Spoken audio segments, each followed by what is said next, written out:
The American campaign against North Vietnam's transport system began on April 3, 1965. In a month-long offensive, Navy and Air Force planes hit bridges, road and rail junctions, truck parks, and supply depots.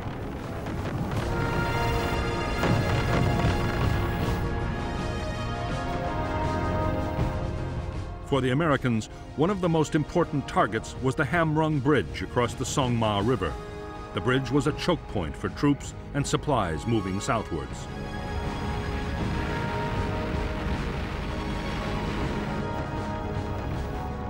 In spite of repeated attempts, the Americans failed to destroy the target.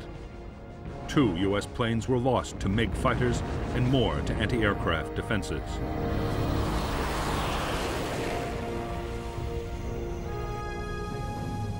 Although the bombing was meant to damage the North Vietnamese military transport system, it also had political aims. It was supposed to pressure the North to stop supporting NLF guerrillas fighting in the South.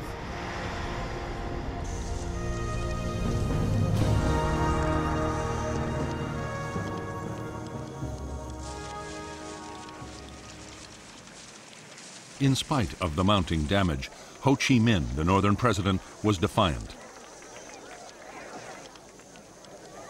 In South Vietnam, the NLF were doing well on the battlefield. South Vietnamese government forces were on the defensive. Ho meant to continue supporting the war as long as his Chinese and Soviet allies provided the weapons and financial support to carry on.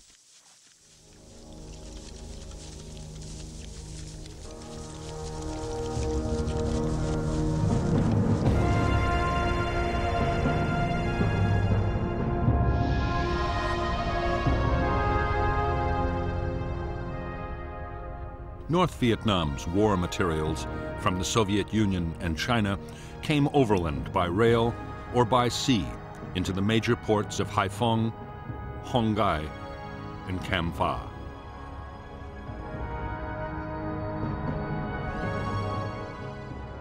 Supplies and troops destined for the war in the south were then sent on to staging areas, especially Dong Hoi.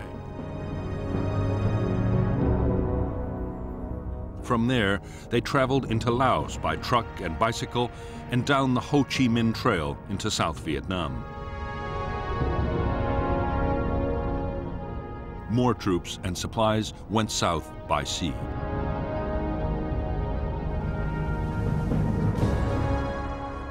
American aircraft had already attacked junctions, bridges, troop staging areas, and supply depots vital to the North's supply effort.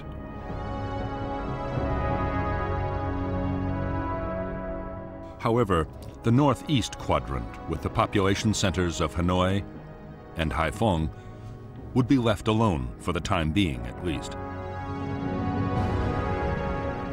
So too would the transport links to China, around which there were now heavy concentrations of Chinese anti-aircraft guns.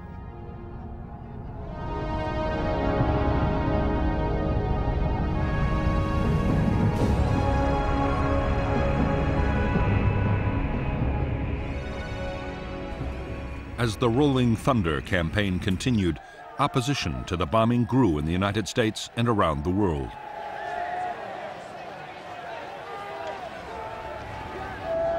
On May 13, 1965, U.S. President Lyndon Johnson agreed to halt the bombing for 5 days. As Johnson had expected, North Vietnam firmly rejected his overture.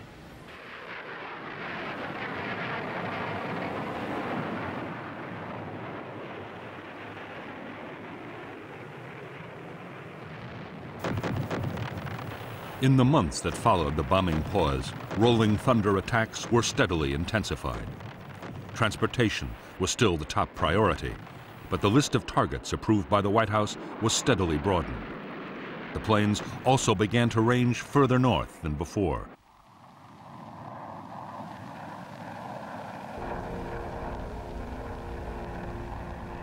Soon, U.S. fighters had shot down their first MiGs of the air war.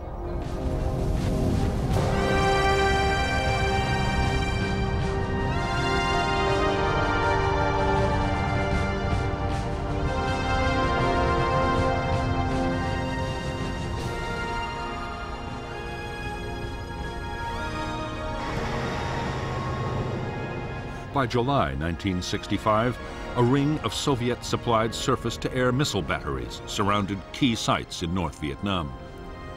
The SAM was 35 feet long and radar-guided.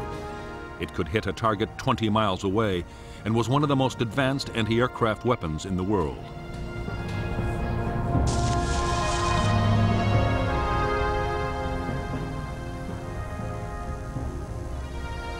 If the SAM's warhead detonated anywhere within 200 feet of an aircraft, it would almost certainly bring it down in flames.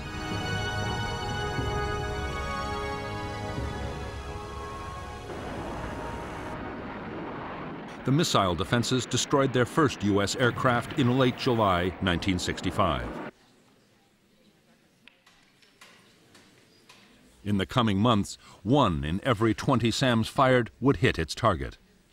By the end of 1965, they had lost 171 planes. For American air commanders, the SAMs were a nightmare. The only solution was to try and stay outside their range for as long as possible.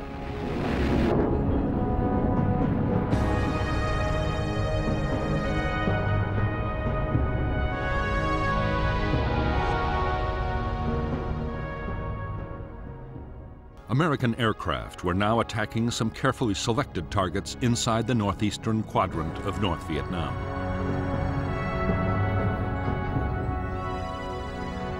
However, they had orders to avoid prohibited zones of 10 miles around the capital Hanoi and 4 miles around the port of Hai Phong.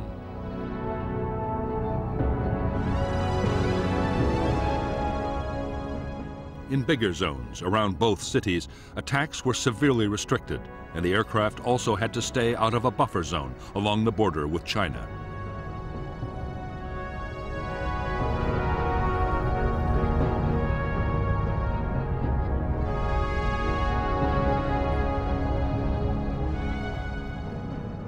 It was in the northeastern quadrant that the North Vietnamese had built up the heaviest concentrations of fighters and anti-aircraft missiles.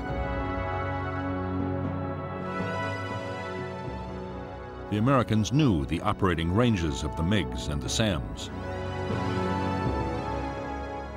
Attacking aircraft took elaborate measures to avoid them until the last possible moment.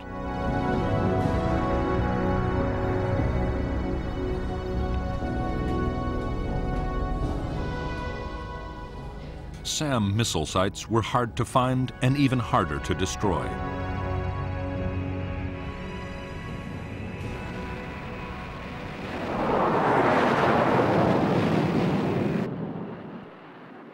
To make the problem worse, those inside prohibited zones around Hanoi and Hai Phong could not be attacked at all. It would be months before the restriction was lifted.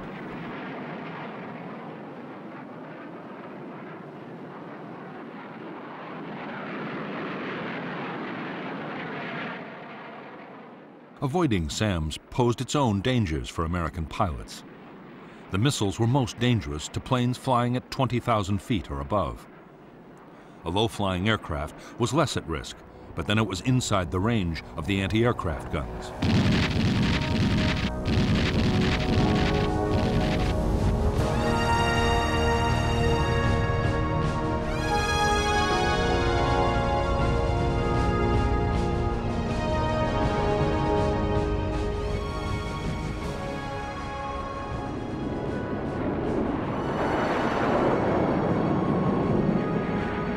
By this time, North Vietnam's MiG fighters were being sent into battle whenever the odds seemed in their favor. Always they fought under strict control from the ground. Their tactics were to approach from behind and above the Americans and then mount a sudden ambush.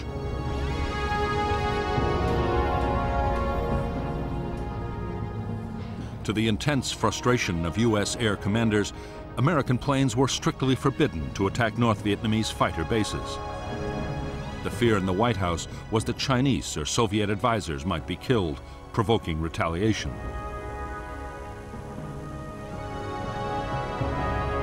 An even bigger worry was that if the North's Air Force were destroyed, Chinese fighter units might take over the defense themselves.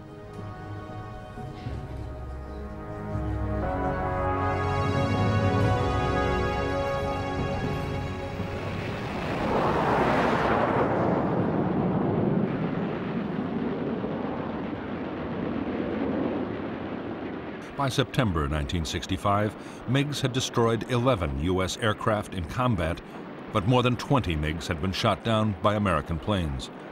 Nearly 2/3 of the whole North Vietnamese fighter force was gone. In October 1965, General Giap, the North Vietnamese defense chief, was forced to order the 921st Fighter Wing to cut back combat operations.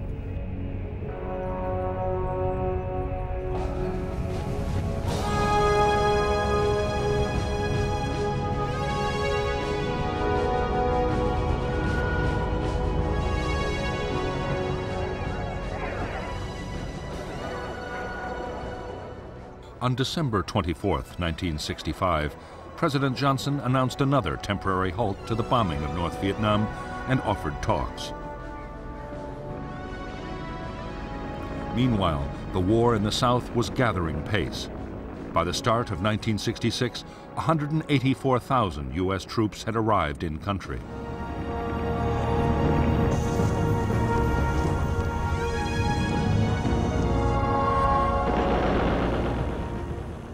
They were already launching big operations against the NLF guerrillas.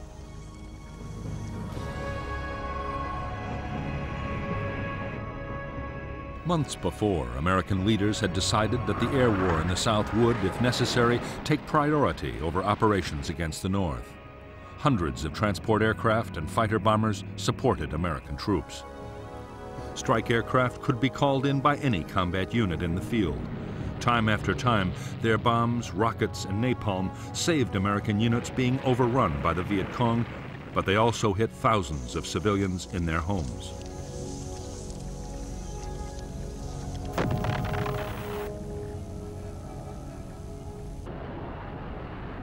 Against Viet Cong troops in the open, tactical fighter bombers were accurate and destructive weapons.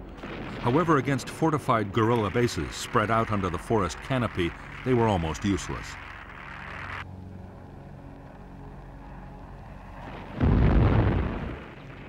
The solution suggested by the U.S. commander in Vietnam, General Westmoreland, was to carpet bomb with B-52s.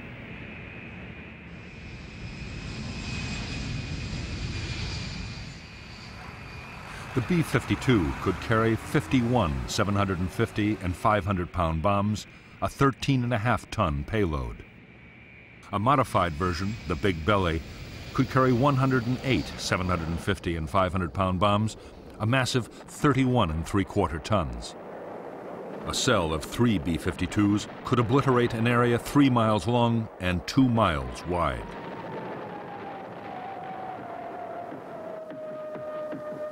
B-52 raids were codenamed Arclight.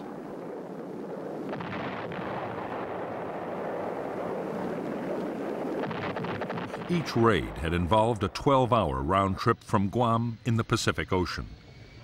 The missions were possible only because for every bomber in the fleet, there was a tanker from Okinawa to refuel it in flight.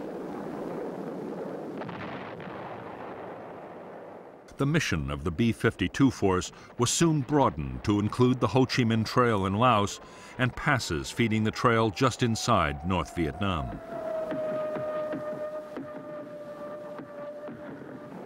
The bombers were also accurate enough to support U.S. troops on the ground. Radar could direct the B-52s to a target day or night up to 200 miles away and tell the crew exactly when to drop their bombs.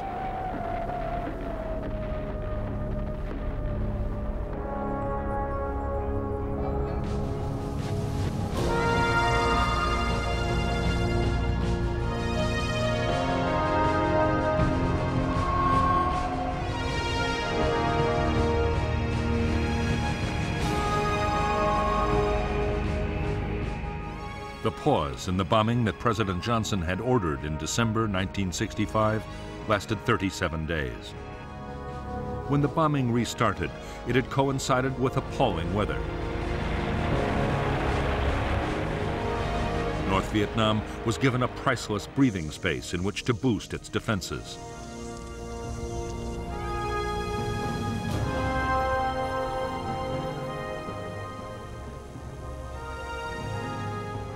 The North's most important installations were now defended by 5,000 anti-aircraft guns. They included new radar-guided 85 and 100 millimeter weapons able to bring down an aircraft at nearly 20,000 feet. More SAM missile sites had also been put in place. By now, 30 new fighter pilots had come back from training in the Soviet Union and China, along with more aircraft to rebuild the fighter force.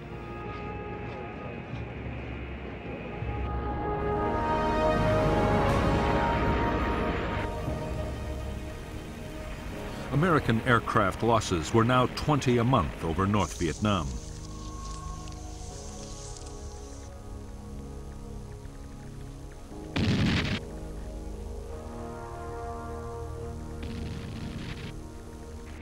One in 40 planes flying into the heavily defended northeast quadrant was lost. Pilot morale was beginning to suffer. Most were in combat every second day, and some even more often.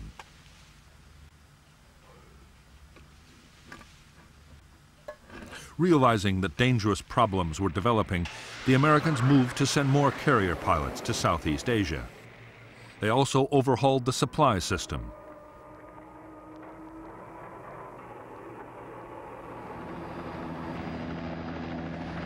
At the same time, other changes were made to help reduce American casualties and boost morale.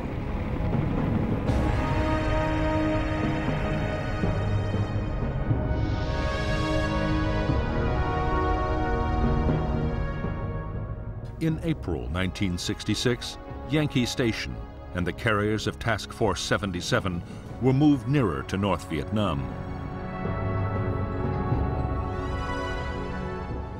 At the same time, 2 new search and rescue stations were created, called North and South. The stations were placed on the routes most used by U.S. strike aircraft.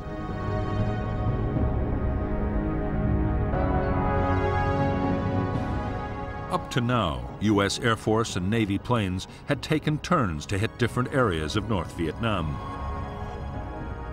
There were always problems of coordination. Now, the system was improved by allocating route packages. Route Package 1 was given to Military Assistance Command in the South as part of the war on the demilitarized zone.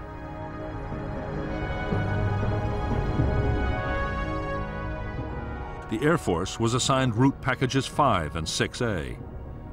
The Navy concentrated its efforts on the route packages nearer the coast.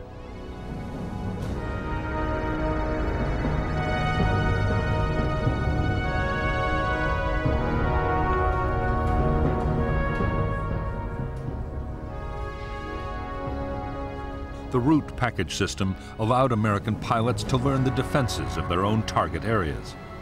Combined with the area's search and rescue operations, it did help save pilots' lives, but did little to reduce aircraft losses. In May and June 1966, 18 planes were shot down. 7 pilots were picked up by the search and rescue forces.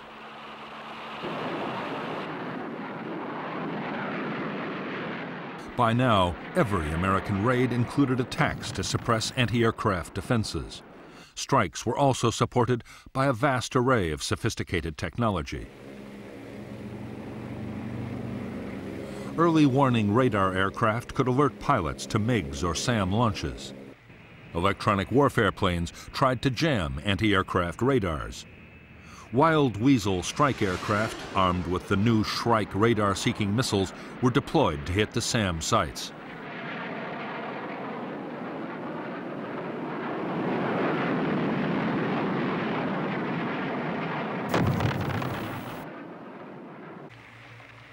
The Americans also had a new and formidable attack aircraft. The A-6 Intruder had the world's most sophisticated electronic navigation and targeting systems.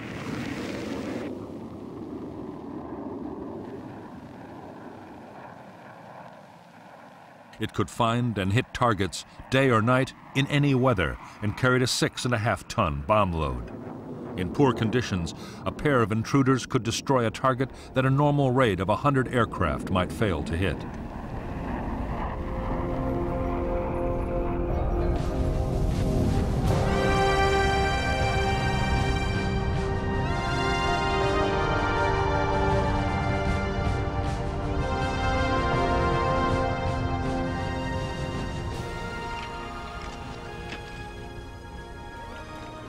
More than a year after Rolling Thunder had begun, North Vietnam's leaders were gaining confidence. The bombing had unified the North Vietnamese people. Damaged railway stock, trucks, and industrial equipment were being replaced by the Soviet Union and China. Almost every day, a supply ship arrived in Haiphong harbor.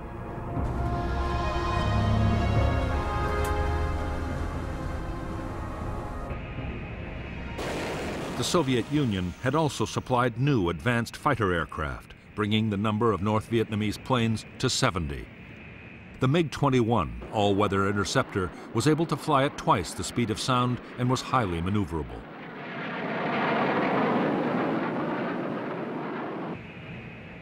It was armed with 2 cannon and 2 Atoll infrared homing missiles, deadly weapons at medium ranges.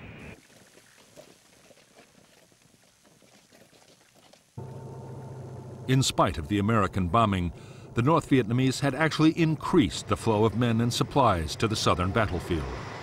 Destroyed bridges were bypassed by pontoons and fords, and trucks moved mostly at night.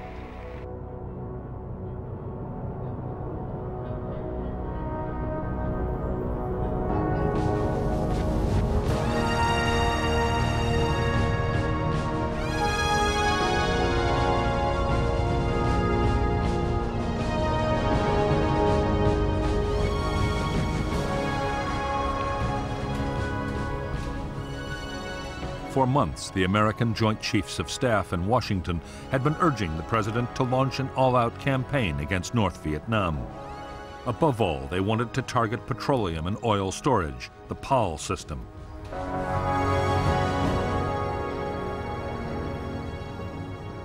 U.S. commanders were confident that an offensive against PAL targets would deal a crippling blow to the North Vietnamese war effort.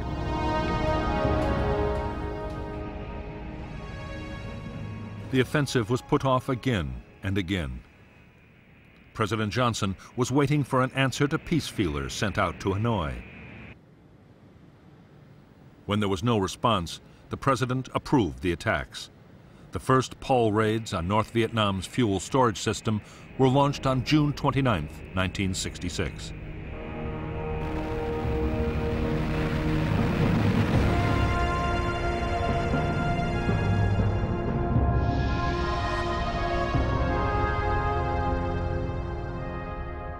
North Vietnam had 13 major oil storage facilities.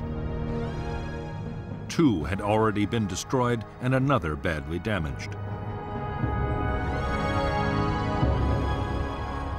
The new American campaign was launched by U.S. Air Force planes flying from Thailand and by the Navy carriers Ranger, Constellation, and Hancock. In the first strikes, tanks at Hanoi, Haiphong, and Do Song were hit. The following days saw attacks on yet more sites.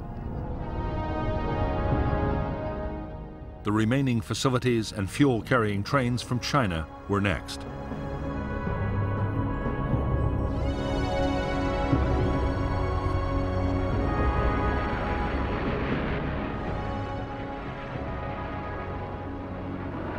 The American attacks were completely devastating. The North's biggest facility at Haiphong was totally destroyed. Smoke from the burning tanks reached 20,000 feet into the sky.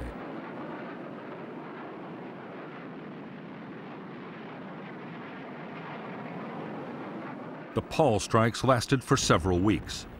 76% of the designated oil facility targets in North Vietnam's main storage and pumping facilities were wrecked.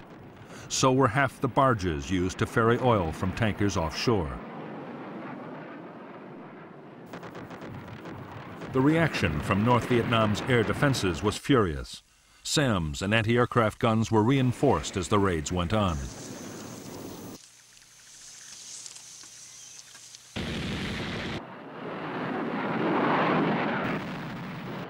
The MiGs, flying from airfields still off-limits to U.S. bombs, could attack at will. American losses were heavy.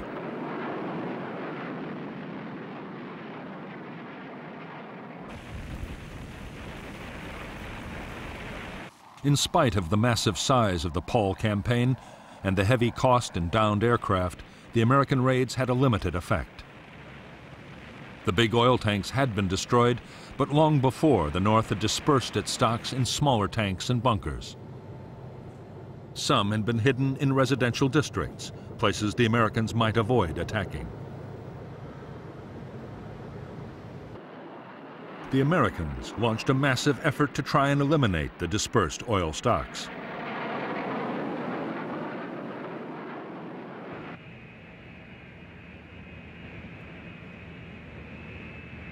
After heavy losses of planes and men, they had destroyed only a fraction. North Vietnam still had more than enough to supply its own needs and the needs of the trucks supplying the southern battlefield.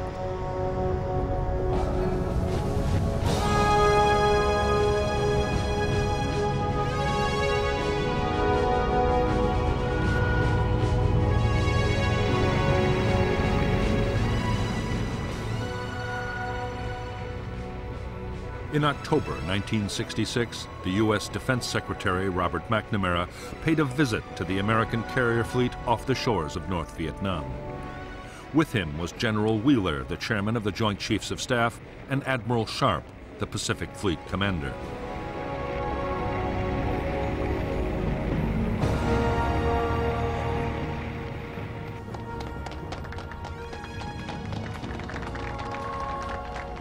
Over the past few months, McNamara had grown more and more disillusioned with the Rolling Thunder campaign.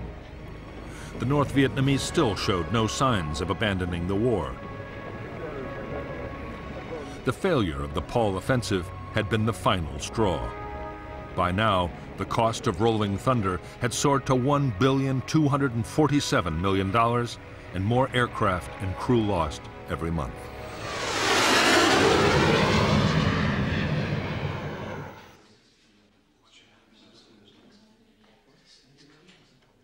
McNamara now favored curtailing the bombing.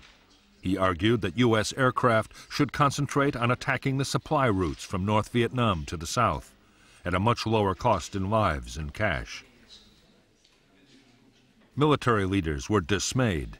Their argument was that Rolling Thunder had failed because, with all the restrictions, it had never been given a chance to succeed.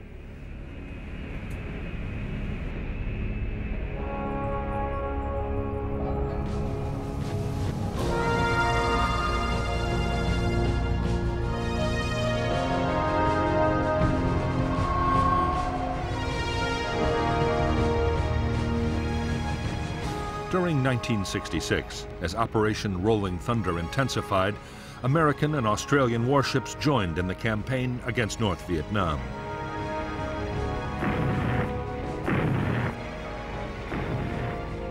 Operation Sea Dragon attacked more than 3,500 land targets, including bridges, railroad yards, and truck parks.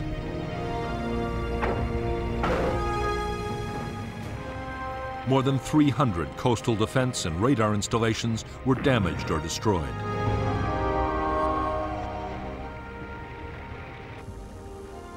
The attacks were fiercely resisted by North Vietnamese coastal artillery batteries.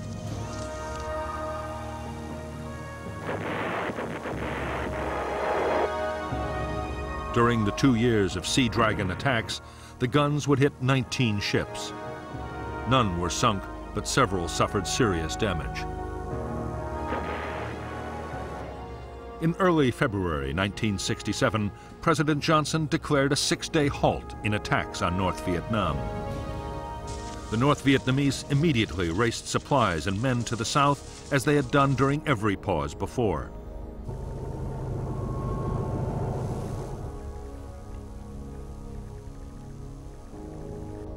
Ho Chi Minh replied to Johnson's offer of negotiations with a demand that the bombing stop completely. Ho made no promise that even then he would talk.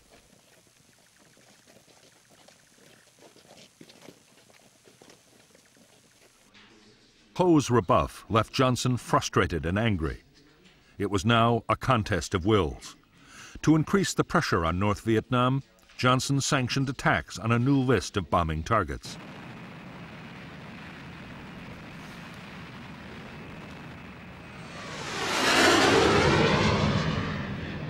American planes would attack the North's airfields, power plants, and industries, while the Navy's Operation Sea Dragon would be expanded. It was a major step towards an all-out campaign.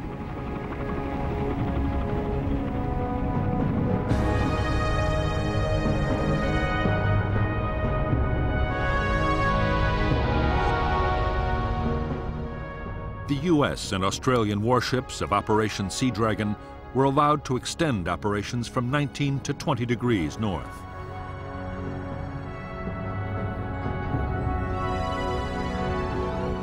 Aircraft were sent to mine river mouths and later inland waterways as well, up to the same line.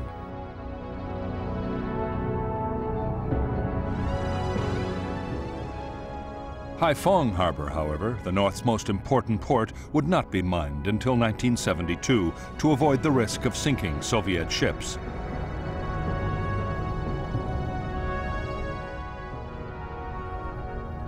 The new targets for U.S. bombers were the airfields, power plants, and industries of the northeastern quadrant.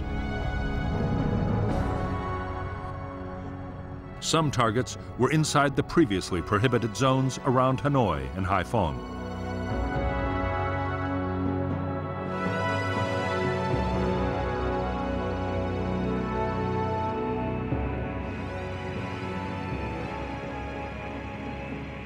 The American attacks on North Vietnam's airfields began on April 24, 1967.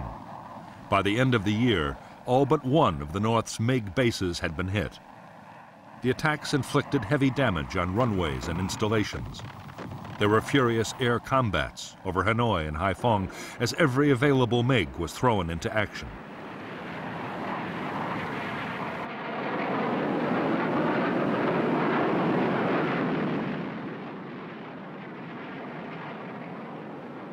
After the airfield attacks came the strikes on industrial targets and power plants. 32% of the North's electrical power generating capacity was cut, but the remaining plants were adequate to supply most of the North's small industrial plants.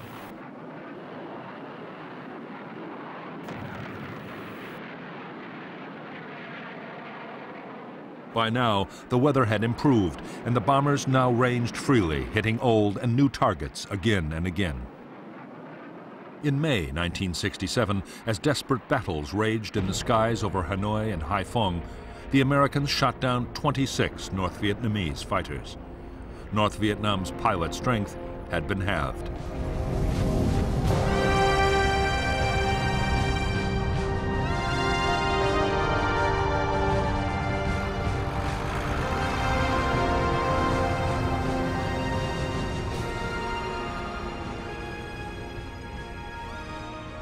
While the latest offensive against North Vietnam was still underway, in Washington a bitter argument was raging about strategy in Vietnam. President Johnson's civilian and military advisors were now completely at odds. The military wanted a major escalation of the air and ground war in an all-out push for victory. The civilians, especially Robert McNamara, were calling for the war effort to be leveled off.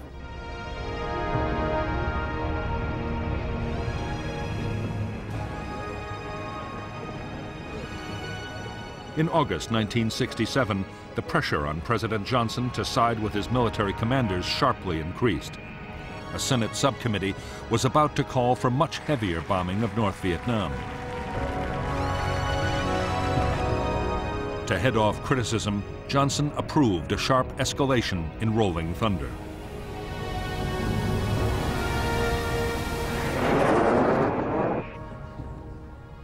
For the Defense Secretary, Robert McNamara, the decision to escalate was the end of the road. His advice had been ignored, and plainly he no longer had the confidence of the president. McNamara had no option but to resign.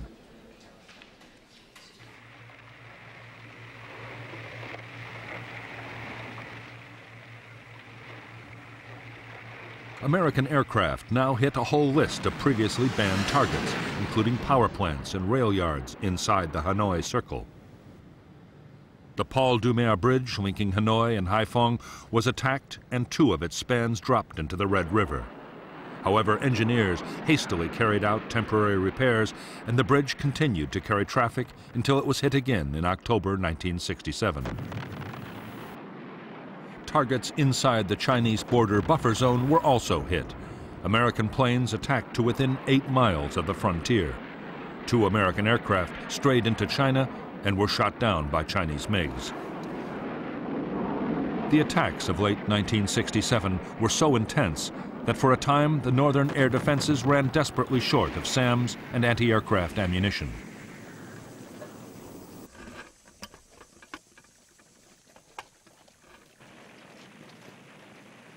Almost all important targets except Haiphong Port had been hit repeatedly.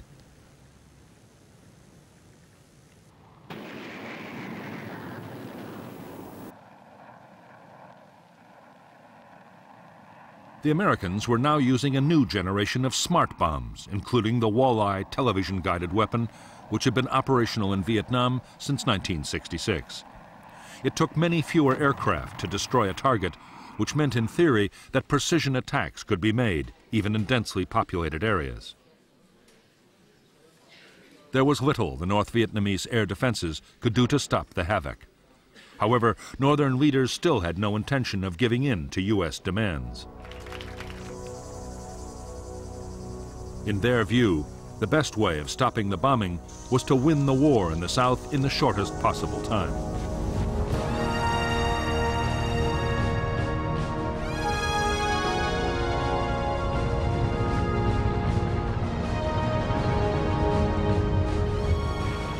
In January 1968, 84,000 NLF and North Vietnamese Army troops launched their long-planned Tet Offensive.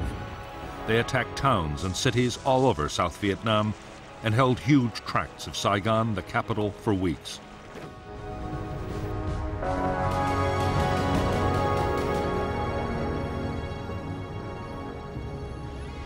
In the end, the Tet Offensive was a military disaster for the Viet Cong.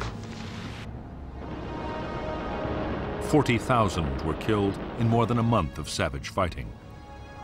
However, in a way that had never been planned, the offensive was a political triumph.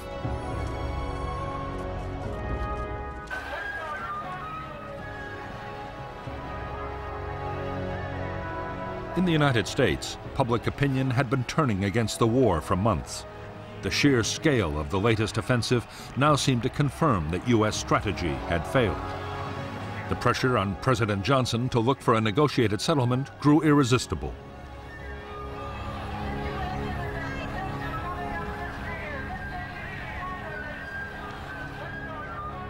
On March 31, 1968, Johnson announced that, as a goodwill gesture, he was restricting the bombing campaign to the extreme south of North Vietnam. American sons in the field far away. On April 3rd, Hanoi radio announced that if bombing ceased unconditionally, the talks could begin.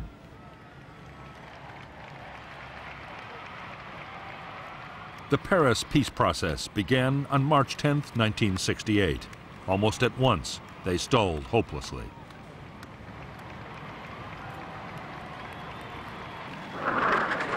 Meantime, U.S. aircraft and warships continued to attack transportation targets below the 20th parallel.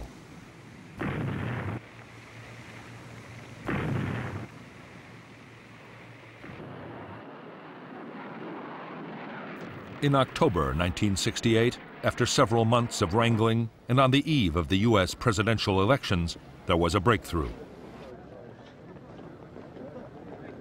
The North Vietnamese agreed that in exchange for a complete halt to the bombing, they, for their part, would no longer infiltrate troops across the DMZ or shell major cities in the south.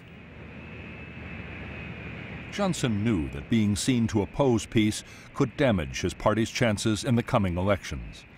Reluctantly, he agreed to stop the bombing.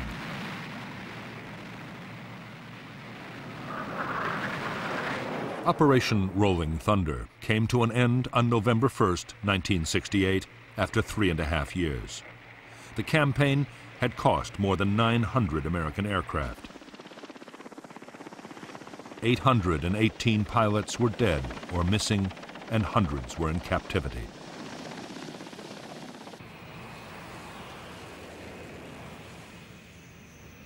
On the northern side, nearly 120 North Vietnamese planes had been destroyed in air combat, in accidents, or by friendly fire. On the ground, according to McNamara's estimates, 182,000 civilians had been killed during Operation Rolling Thunder. 20,000 Chinese support personnel had also been casualties of the bombing.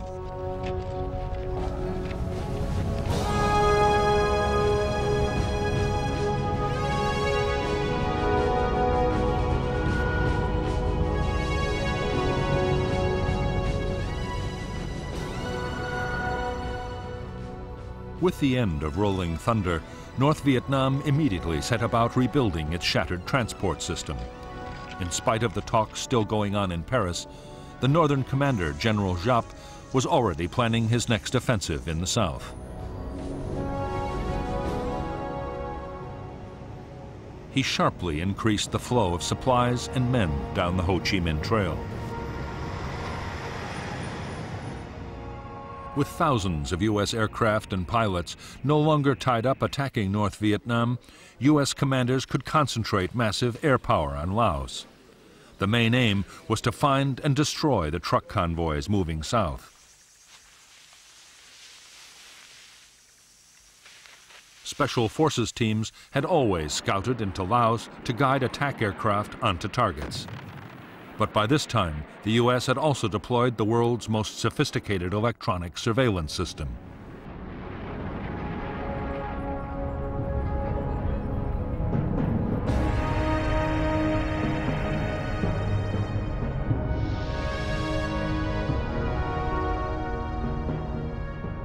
Between 1966 and 1971, in Operation Igloo White, American aircraft laid a sophisticated system of electronic sensors down the Ho Chi Minh Trail in Laos. The targets were the truck convoys streaming south from North Vietnam. Signals from the sensors were picked up by orbiting aircraft and relayed to a listening center in Nakhon Phanom in Thailand. Other aircraft carried instruments to detect the electrical activity of truck engines. When a convoy was detected, the Americans would launch a raid by B-52s or fighter bombers into the target area.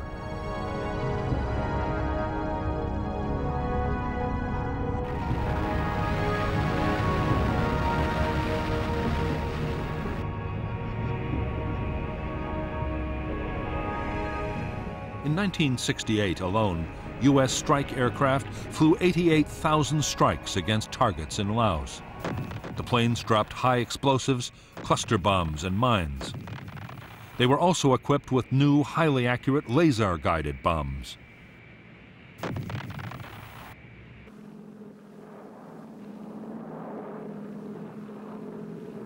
In the front line of the war against the trucks, the formidable gunships known as Spooky played a vital part.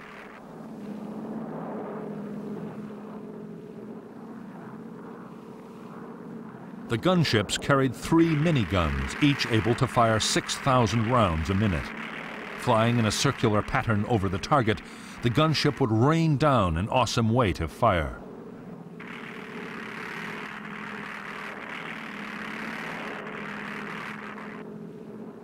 In 1969, the gunships alone claimed more than 10,000 trucks destroyed. However, the North Vietnamese had built 400 miles of new roads in Laos, and not even American electronics and computers could cover it all.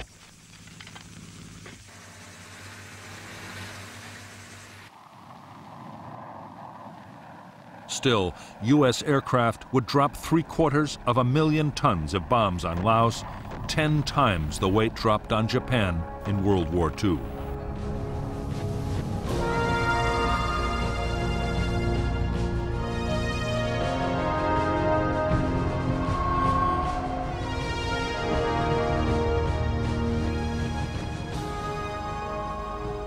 In January 1969, Richard Nixon took office as the new President of the United States. Nixon had promised to achieve what he called peace with honor.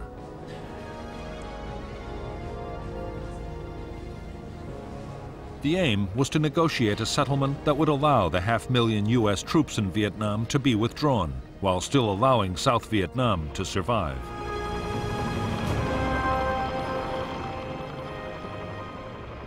The American plan was to prepare the South Vietnamese to take over their own defense. Officials called it Vietnamization. The regular armed forces would be built up to over 420,000 men. They would get modern weapons, including large numbers of tanks, guns, and aircraft.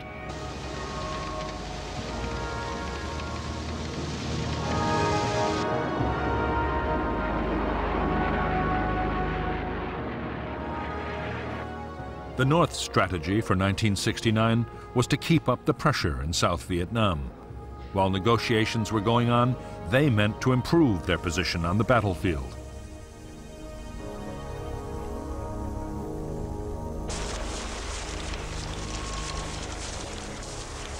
On the 22nd of February 1969, in a major offensive, assault teams and artillery attacked American bases all over South Vietnam, killing 1,140 Americans.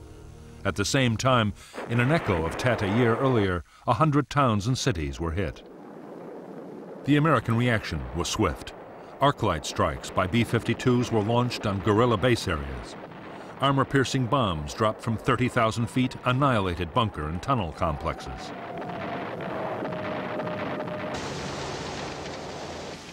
On the ground, American units launched spoiling attacks on guerrilla staging areas and captured enormous quantities of supplies.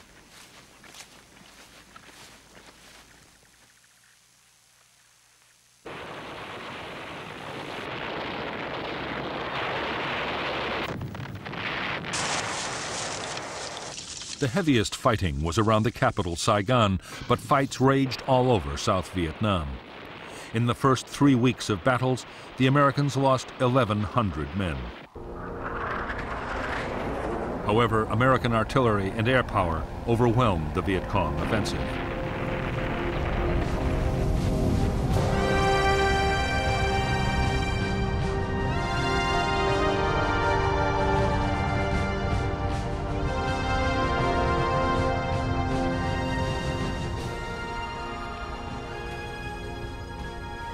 In the White House, there was anger and deep frustration at the latest campaign against South Vietnam.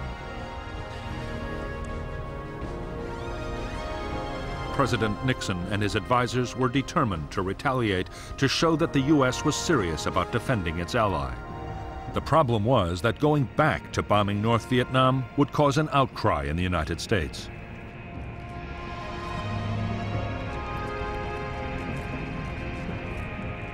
Nixon's plan was to bomb Viet Cong staging areas in Cambodia.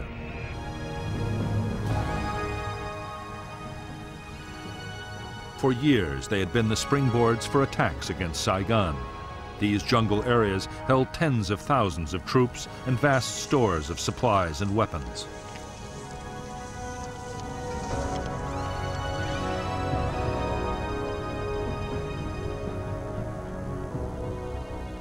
But Washington had forbidden U.S. forces to attack the Cambodian bases. Legally, Cambodia was a neutral state, and there was a risk that American action could draw Cambodia into the war. However, Nixon did not mean to hold back. Operation Menu, the bombing of Cambodia, was to be kept a strictly guarded secret. It was dubbed Menu because the first attack on Base Area 354 had been decided at a breakfast briefing at the Pentagon. The operation was to continue for 14 months.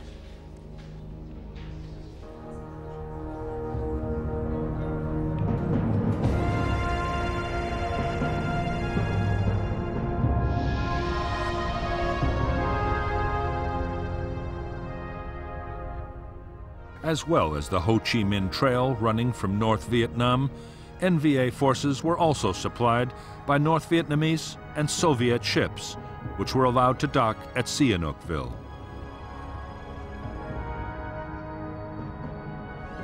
From here, they fed war materials to the main base areas.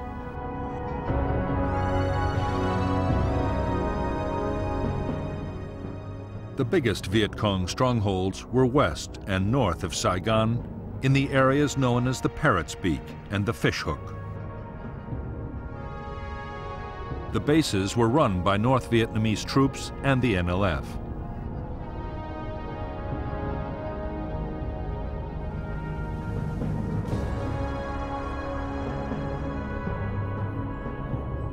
Starting in February 1969, American B-52 bombers from Thailand launched devastating strikes against each of the base areas in turn.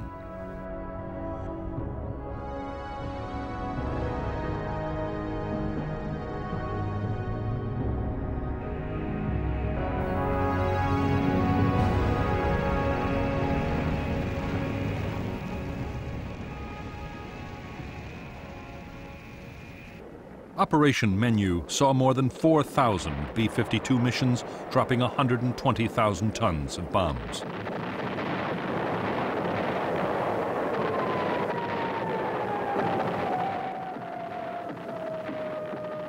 In later campaigns, B-52s supported American and South Vietnamese ground incursions into Cambodia and backed Cambodian government forces against the Khmer Rouge guerrillas. Altogether, in 4 years of bombing, U.S. aircraft would unload more than 500,000 tons of bombs on Cambodia.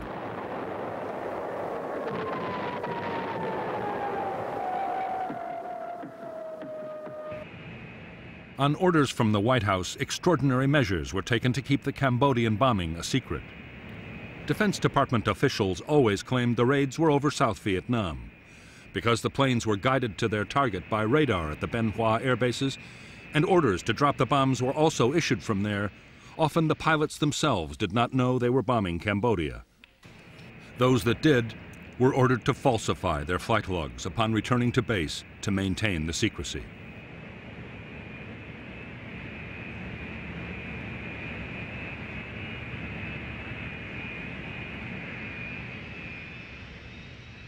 In spite of the elaborate precautions, in May 1969, reports of the secret bombing were published in the American press. Nixon was furious.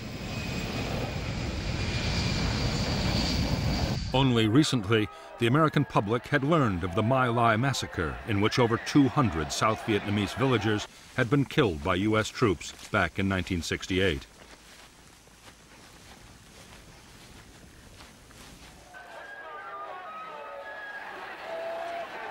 Anti-war feeling had also been fueled by news of the bloody Battle of Hamburger Hill. American troops had suffered heavy casualties capturing the hill, only for it to be abandoned later.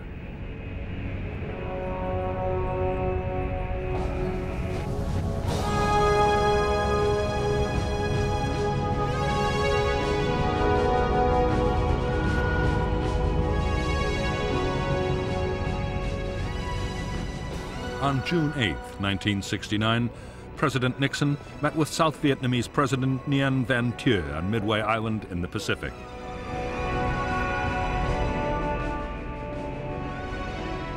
Nixon announced that 25,000 U.S. troops would be withdrawn from Vietnam immediately.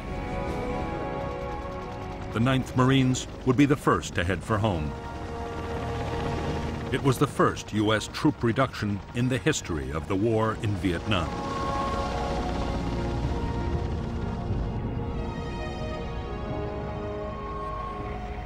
By the fall of 1969, Nixon's initiatives had succeeded in quietening public opposition to the war. To keep up the momentum, the president announced a second batch of troop withdrawals and promised to reduce the draft call.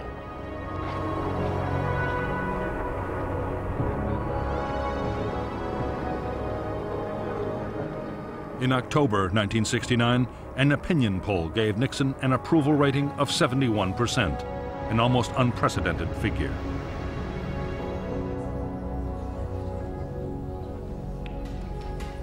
Although Nixon was preparing to pull out American troops, he had no intention of giving up on Vietnam.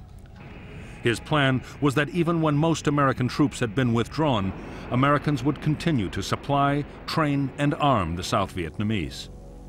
Most important of all, a formidable shield of American air power would remain to deter communist attacks.